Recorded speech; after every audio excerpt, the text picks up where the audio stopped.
Sekarang kita lanjutkan kepada materi kita, meraih kemuliaan dengan sunnah.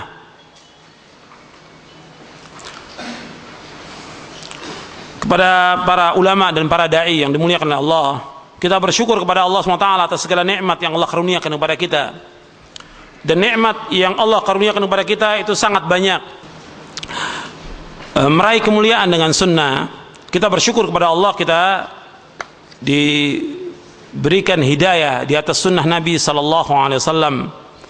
Dan sunnah ini merupakan nikmat. Antum lihat penjelasan oleh Imam Ibnul Qayyim di halaman 2. Sunnah adalah nikmat. Menurut Al-Imam Ibnul Qayyim, bahwa nikmat dibagi menjadi 2. Yang pertama, nikmat yang mutlaqah, yang tidak terbatas. Yang kedua, nikmat yang muqayyadah. Nikmat yang mutlaqah merupakan nikmat yang menyampaikan kepada kebahagiaan yang abadi. Nikmatlah nikmat Islam dan sunnah. Kalau ada orang bertanya, kenapa nggak disebutkan cukup Islam? Tidak, karena banyak orang yang mengaku sebagai Islam, dari Jahmiyah, Syiah, Khawarij, Asy'ariyah, Mu'tazilah, dan firqah-firqah yang lainnya. Mereka mengaku bahwa mereka umat Islam, tapi mereka tidak mengikuti sunnah. Maka Imam Ibnul Qayyim menyebutkan di sini nikmat ada 2, nikmat yang mutlaqah dan nikmat yang muqayyadah. Nikmat yang mutlaqah merupakan nikmat yang menyampaikan kepada kebahagiaan yang abadi, yaitu nikmat Islam dan sunnah. Jadi nggak cukup dengan Islam saja, harus dikasihkan lagi Islam dan sunnah, karena orang yang mengaku Islam banyak. Maka Islam dan sunnah, yang mengikuti Islam dan sunnah, sebagaimana dijelaskan oleh Imam Al-Barbahari dalam kitabnya Syarhus Sunnah. Sebab kebahagiaan di dunia dan akhirat tegak di atas 3 rukun, yaitu Islam, As-Sunnah, dan keselamatan di dunia dan di akhirat. Nikmat Islam dan sunnah merupakan nikmat yang kita diperintahkan untuk memohonnya dalam salat kita, agar Allah memberikan petunjuk kepada jalan pengikutnya dan jalan orang yang telah diberikan keistimewaan dengan nikmat tersebut, serta jalan orang-orang yang telah dijadikannya sebagai penghuni Ar-Rafiqul A'la.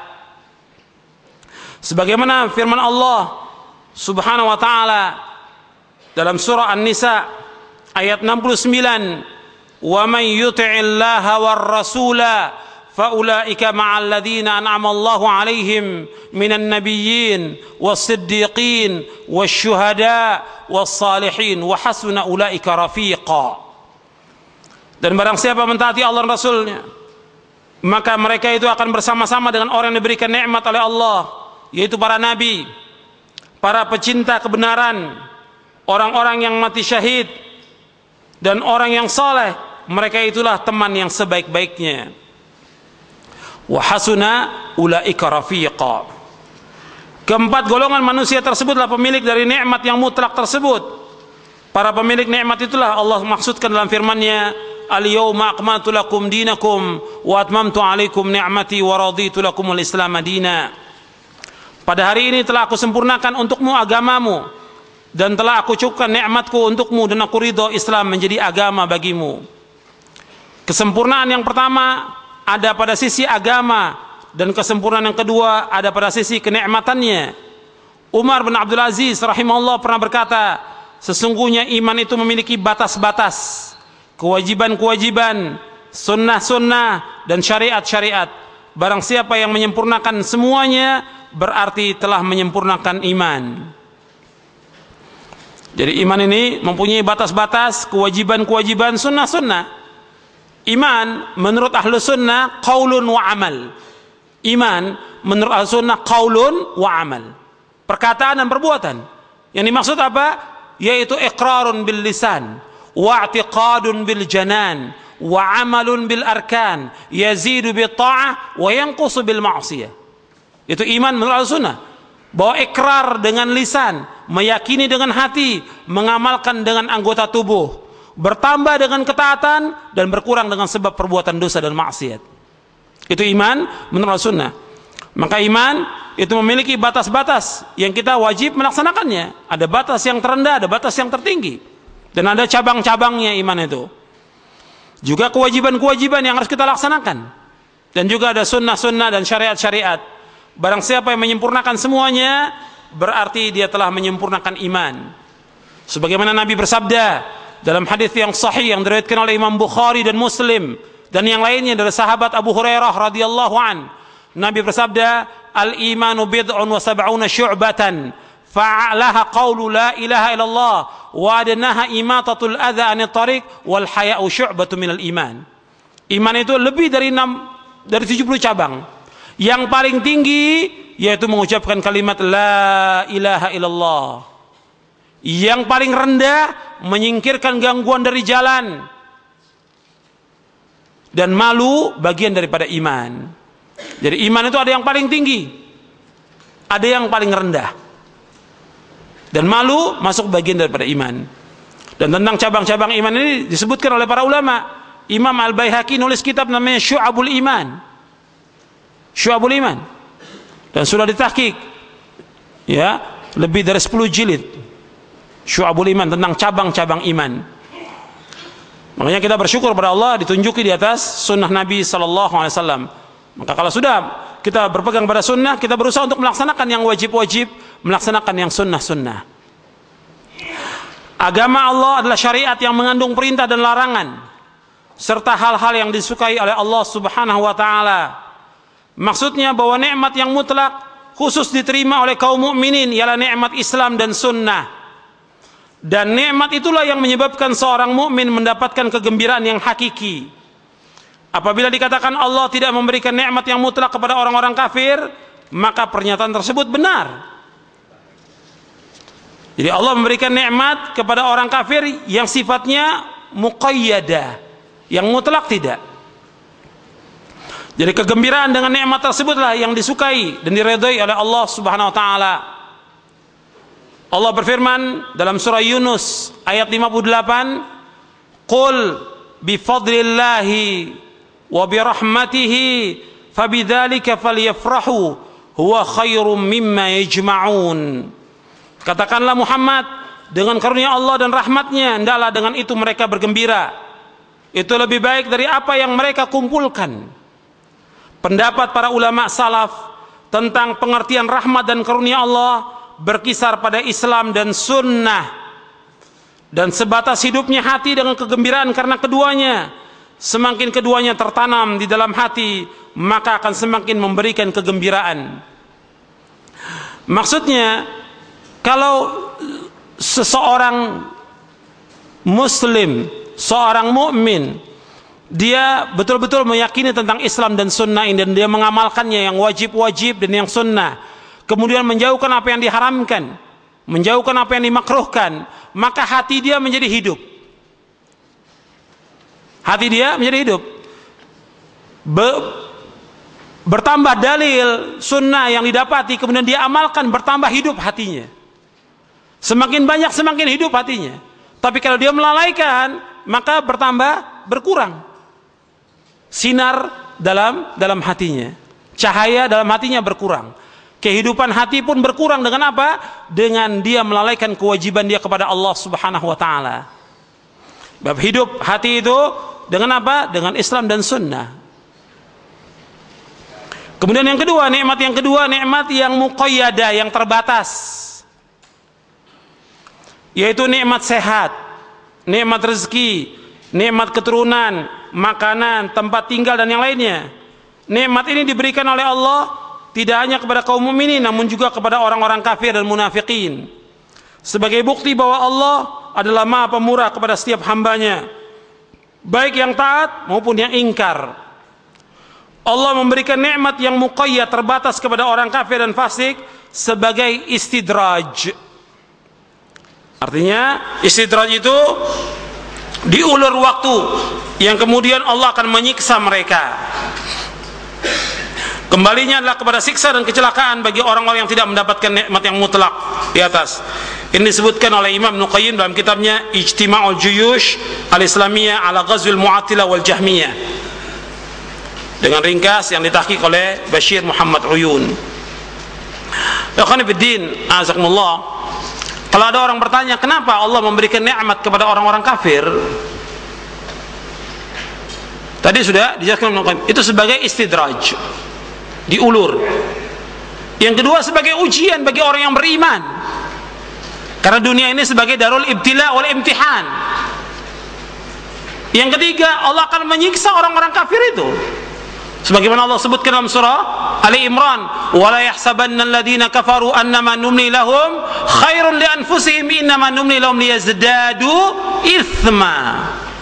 Janganlah orang-orang kafir menyangka bahwa kami berikan fasilitas kepada mereka baik buat mereka. Tidak, kata Allah, kami berikan kepada mereka supaya apa? Liyazdadu itsma, supaya tambah dosanya mereka. Supaya tambah. Dan yang antum ingat, ikhwan fillah, azakumullah, bahwa dunia ini tidak ada harganya di sisi Allah SWT. Seberat sayap nyamuk pun tidak ada. Kata Nabi SAW, kalau seandainya dunia ini berharga seberat sayap nyamuk, Allah tidak akan berikan setetes air pun kepada orang kafir. Begitu juga Nabi ketika melewati seekor bangkai kambing yang sudah cacat telinganya, kata Nabi kepada sahabat, siapa di antara kalian yang mau bangkai kambing ini? Ya Rasulullah, kalau seandainya kambing ini hidup, cacat telinganya, kami nggak mau, apalagi sudah jadi bangkai. Kata Nabi, dunia ini lebih jelek daripada bangkai kambing. Dunia ini lebih jelek daripada bangkai kambing. Maksudnya bahwa seorang mukmin tujuan hidupnya bukan dunia. Dunia ini sebagai jalan menuju akhirat. Tujuan hidup adalah akhirat. Jadi disebutkan oleh Allah dan Rasulnya tentang kehinaan dunia ini supaya manusia tidak tamak kepada dunia ini. Kita lanjutkan tentang kedudukan as-sunnah. Bahwa sunnah ini merupakan benteng Allah yang sangat kuat. Apabila benteng ini dimasuki, orang itu akan merasa aman. Kalau sunnah ini kita amalkan, kita jalankan, yang berupa i'tiqad, keyakinan, berupa ilmu, berupa perkataan dan perbuatan. Jadi sunnah ini sudah saya jelaskan di awal, sunnah berupa i'tiqad, keyakinan, berupa perkataan, berupa ilmu dan perbuatan. Kalau ini diamalkan, maka orang yang mengamalkannya dan masuk ke dalam sunnah itu, dia akan merasa aman. Sebab sunnah merupakan pintu Allah yang terbesar. Siapa saja yang masukinya, maka ia akan termasuk orang yang menyambung hubungannya dengan Allah SWT. Ia akan menegakkan pengikutnya meskipun hanya sedikit amalnya, karena amal perbuatan mereka sesuai dengan sunnah. Cahayanya akan berjalan di hadapan mereka ketika cahaya alul bid'ah dan kemunafikan sudah sirna. Ahlus sunnah adalah orang yang putih wajahnya ketika wajah ahli bid'ah hitam legam. Dengan dasar firman Allah Ta'ala dalam surah Ali Imran ayat 106, yauma tabyaddu wujuh wa taswaddu wujuh. Pada hari itu wajah yang putih berseri, dan ada pula wajah yang hitam muram. Ibnu Abbas radhiyallahu anhu berkata mengenai ayat di atas, adapun orang yang putih wajahnya, mereka adalah ahlus sunnah wal jamaah, sementara orang yang hitam wajahnya, mereka adalah bid'ah dan sesat. Ini bisa dilihat dalam tafsir Ibnu Katsir dan juga bisa dilihat dalam syarah usul i'tiqad ahli sunnah wal jamaah oleh Imam Al-Lalikai. Dan sunnah merupakan kehidupan dan cahaya yang merupakan kebahagiaan seorang hamba, petunjuk sekaligus kemenangan baginya. Allah Ta'ala berfirman, dan apakah orang yang sudah mati lalu kami hidupkan, lalu kami beri dia cahaya yang membuatnya dapat berjalan di tengah-tengah orang yang banyak, sama dengan orang yang berada dalam kegelapan sehingga dia tidak dapat keluar dari sana. Demikianlah dijadikan terasa indah bagi orang-orang kafir terhadap apa yang mereka kerjakan.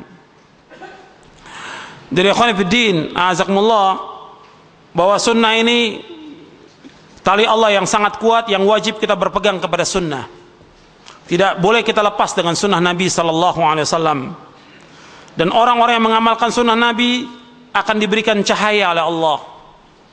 Diberikan cahaya. Dan cahaya itu akan menerangi dia nanti pada hari kiamat. Dan Nabi selalu mohon kepada Allah agar diberikan cahaya. Hatinya, pendengarannya, penglihatannya, lisannya, dan lainnya. Dan seorang mukmin akan diberikan cahaya tergantung daripada kekuatan dia dalam berpegang kepada Islam dan sunnah ini dan dari pengamalannya. Ini disebutkan oleh Al-Imam Ibnu Qayyim di dalam kitabnya Ijtima'ul Juyush Al-Islamiyah. Dan ayatnya ada dalam Al-Quran, di dalam surah Al-Hadid dan juga dalam surah At-Tahrim, tentang cahaya bagi orang-orang yang beriman itu. Kemudian ciri-ciri dari Ahlus Sunnah. Ciri-ciri Ahlus Sunnah ini banyak disebutkan oleh para ulama dan diketahui oleh orang-orang yang berakal. Yang pertama, berpegang teguh kepada kitabullah dan sunnah Rasulullah SAW serta menjaganya dengan erat. Menjaga keduanya Al-Quran wa sunnah menurut pemahaman salafus saleh. Yang kedua, mengambil hukum dari kitabullah dan sunnah Rasulullah SAW dalam perkara usul maupun furu', artinya yang pokok maupun cabang. Dia harus berpegang kepada Al-Quran dan sunnah baik dalam masalah usul maupun furu'. Yang ketiga, mencintai Ahlus Sunnah dan orang-orang yang berpegang teguh pada sunnah serta membenci ahlul bid'ah. Itu ciri dari Ahlus Sunnah. Yang keempat, tidak merasa gundah gulana karena sedikitnya orang yang mengikuti jalan sunnah, karena kebenaranlah barang yang hilang bagi seorang mukmin sehingga harus diambil meskipun orang banyak menyelisihinya. Karena ukuran kita dalam berpegang kepada kebenaran bukan banyaknya orang. Ukuran kebenaran itu bukan kepada banyaknya orang, tapi bagaimana mereka berpegang kepada Al-Quran wa sunnah ala fahmi salaf, meskipun mereka sedikit. Makanya dikatakan oleh Abdullah bin Mas'ud bahwa al-jama'ah ma wafaqal haq wa in kunta wahdak. Jamaah itu yang sesuai dengan kebenaran meskipun engkau sendiri. Itu yang dikatakan al-jama'ah. Kemudian yang kelima, kejujuran dalam ucapan dan perbuatan dengan menerapkan secara benar petunjuk kitabullah dan sunnah Rasulullah sallallahu alaihi wasallam. Jadi yang kelima ini as-sidq, dan di antara ciri al-sunnah as-sidq. Dan Allah berfirman, wa kunu ma'as-sadiqin. Hendaklah kalian bersama orang-orang yang jujur. Pertama kali siapa? Para sahabat. Jujur antara perkataan dengan hati. Orang-orang munafik, orang-orang pendusta, karena lisannya nggak sesuai dengan hatinya. Ahlus sunnah orang yang jujur. Maka kata Nabi SAW, dan jujur ini penting, apalagi dia seorang dai. Kata Nabi, alaikum bisidqi fa inna sidqa yahdi ilal birr wa innal birr yahdi ilal jannah.